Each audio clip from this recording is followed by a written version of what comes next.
Hey guys, this is Mockingbird. Welcome to Mysterious Universal Chatter. I'm coming back at you again. I'm going to try to talk a little louder this time about the one we were just talking about. The one I just put up, I tell you I wanted to look up what locust was. Um, I'm actually looking it up.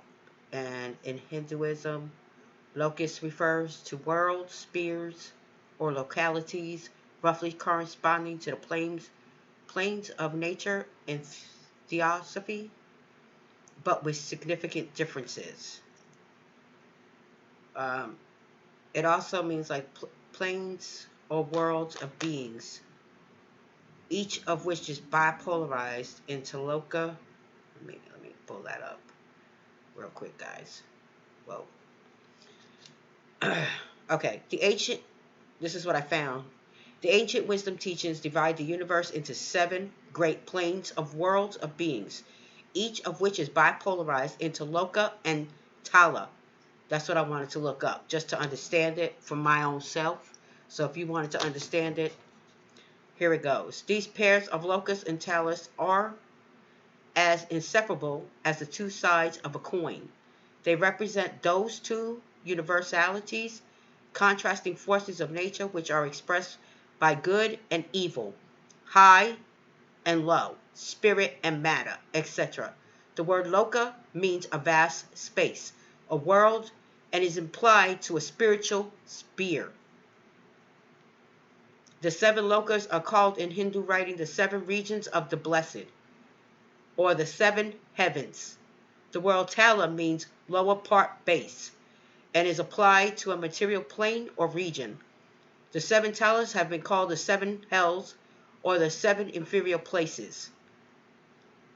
Each couple of loka and tala represents a cosmic plane, or rather a sphere ranging from its loka or spiritual parts of its tala or physical parts. The highest and most spiritual and inmost of the lokas and talas, which in turn contains within itself the qualities of its parent and of the loka and talas beneath or without it, as well as its own dominant characteristic qualities.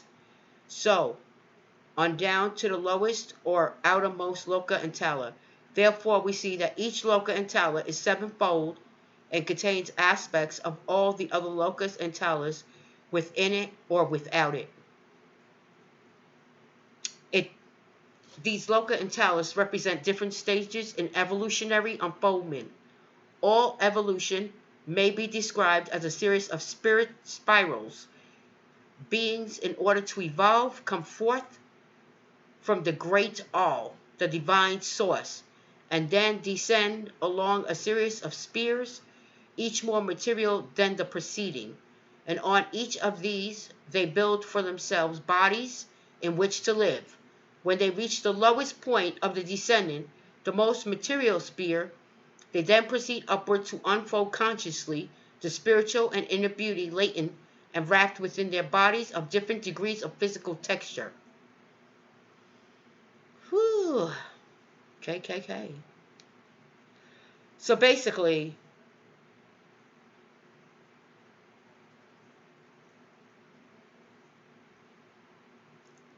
it's a different realm of existence. Is what I would take from that.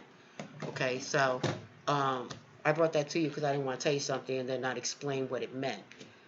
So it's pretty much like the chorus is like the different planes of existence. So pretty much it's like a planet, but not a planet.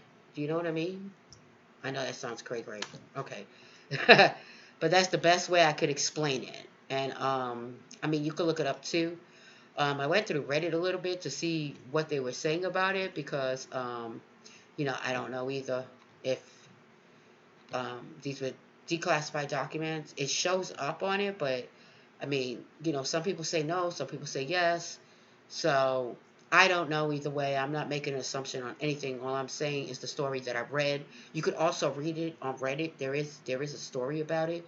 I just went there to verify what this was about so I can understand it more. So if you guys want to do that, you can go ahead and do that. You could also look it up. Look up corros and loka and talas.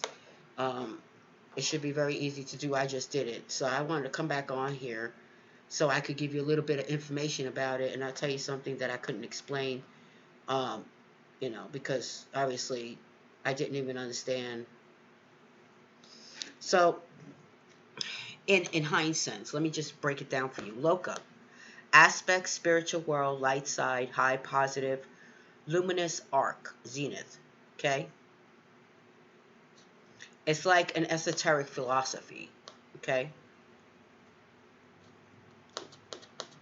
Tala is aspects, the material world, night side, low, negative, shadowy arc, nadir. So I don't know if they're saying like someone coming from the dark, someone coming from the light. I don't know.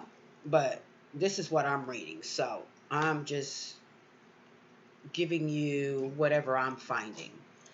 Um, but it's very interesting. I mean, if it is true, it's just saying and confirming that, you know, different planes of existence do exist. I mean, if you don't believe that, I don't know what to tell you, but you can go research it, look it up. I mean, there's many different scientific papers out there that talk about it, about our dimensions and our planes of existence. That we're not the only plane of existence in this existence, in our world. As a world, there are many, many dimensions. Um, I don't know exactly how many. I'm not gonna lie to you. We could look that up too. But I can tell you that there's many more dimensions than what we see with our own eyes. Because visually, we can only see so much with our eyes. Okay, so there are things that could be, right in front of us, and we can't even see it because our eyes only let in so much light. So we can only see so far.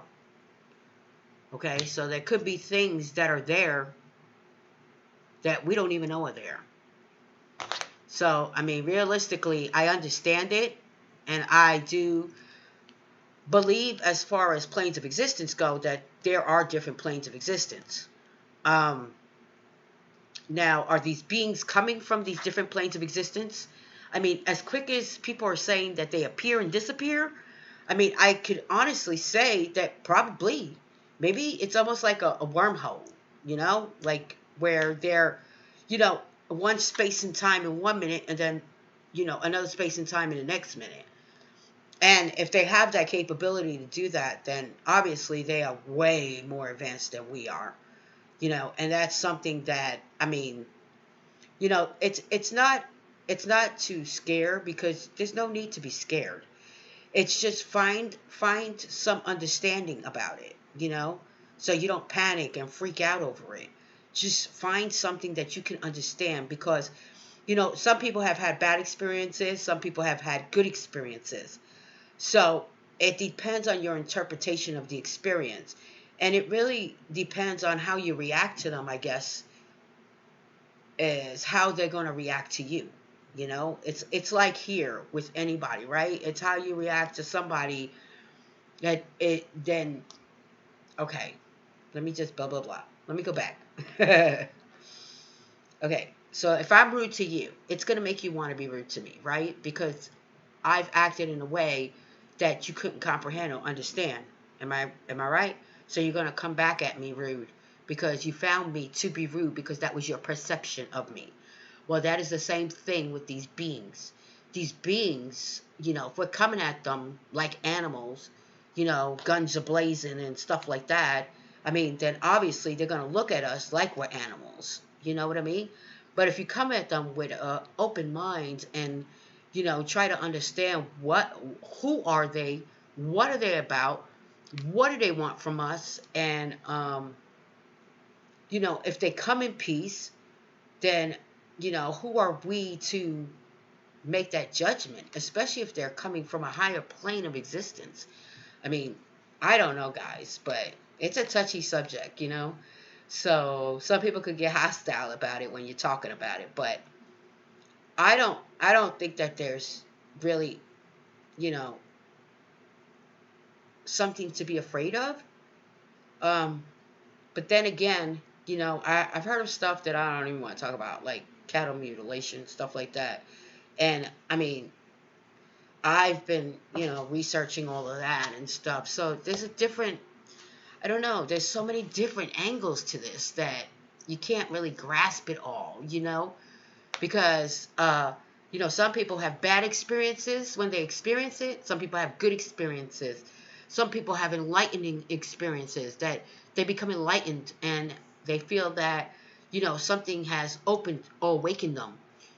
So either way, you can't make a judgment call. You can just do the research and figure it out for yourself, and that's what I'm doing.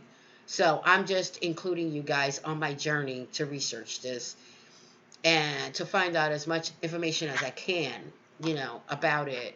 And I'm going to go from all different sources, you know, um, and see what I could find out about it as far as, UFOs go, and these entities, and or biological or EBs or whatever you want to call them. I mean, they obviously exist. They have to.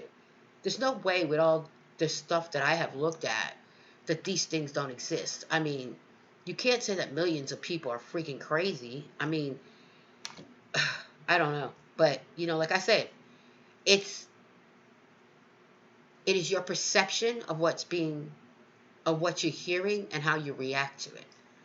So, I mean, basically keep your emotions in check and do the research and find out, because I mean, I don't claim to be um, a pro at any of this by no means. What I said when I first started was, I've never done this before, and I just had experiences that I wanted to get out there, and some are scary, some are not. Some are enlightening, some are beautiful, and then there are some that you're just like, what just happened? So yeah, I mean, to each their own. You got to figure it out for yourself, just like I'm trying to figure it out for myself. But if you have any questions and you like me to research something for you, or find out more stuff, I mean, let me know, okay? Uh, Different topics. I don't mind jumping from topic to topic. I mean, I just wanted to put it out there because it was so interesting to me when I found this document. And I really wanted to put it out there because it was something that I was thinking about when they said about, different planes of existence, that, that could explain why these things disappear in a flash and like you can't see them again. Okay? Like 1 minute they're right in front of you and the next minute it's gone. So they're obviously coming here to do their research, as you would say, like we're doing our research. They probably have already done a hell of a lot of research on us, as far as our human existence and our ancestors. And, so they probably got a lot more knowledge than we could ever have. But, one day at a time, guys, and we'll figure it out. But no need to worry, no need to fear, no need to be scared. I mean, it's just finding your own understanding of it. Okay. I appreciate you guys. I hope you like, subscribe, comment, thumbs up, you know, and let's make a conversation out of this, okay? I appreciate y'all. Have a blessed night. Mockingbird out.